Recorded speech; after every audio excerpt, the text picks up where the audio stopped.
Christ ne nous a pas montré seulement l'évidence de la plénitude et comment l'expérimenter, mais il nous encourage ainsi à le pratiquer.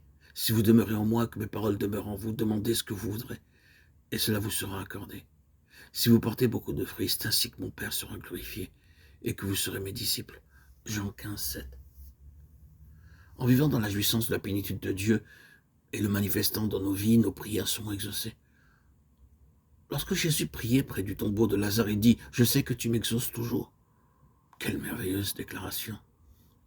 Il fut capable de prier la prière adéquate, parce que dans Jean 8, 29, nous l'entendons dire « Je fais toujours les choses qui te plaisent ». La compréhension du but de la prière montre la mesure d'obéissance. Il écoutait toujours le Père et le Père l'écoutait toujours. Ce n'étaient pas des mots vides de sens, c'étaient des mots de foi de celui qui est le roi des rois, le Seigneur des seigneurs. Le second résultat se trouve dans le verset 8. Si vous portez beaucoup de fruits, c'est ainsi que mon Père sera glorifié et que vous serez mes disciples. Porter du fruit n'est pas une fin en soi, cela glorifie le Père.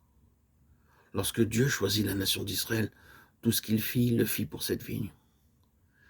Mais en dépit de tous ses privilèges, la nation d'Israël porta des grappes sauvages. À cause de cela, alors que le nom de Dieu aurait dû être honoré et glorifié, il fut blasphémé au milieu des siens. Il en est de même aujourd'hui. Lorsque nous ne vivons pas dans la plénitude de Dieu, que nous ne la manifestons pas, le nom de Dieu ne peut pas être glorifié. À cause de cela, il sera blasphémé.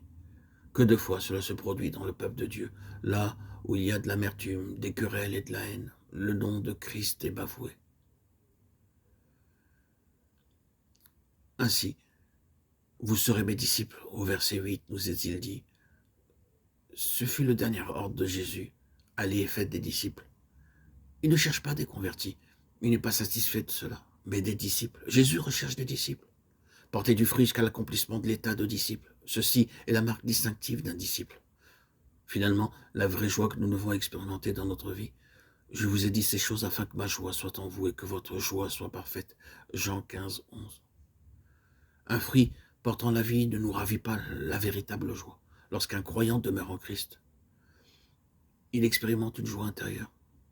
L'heure solennelle dans laquelle Jésus prononça ces paroles fut pour lui une de ces heures d'angoisse, de pression, d'opposition.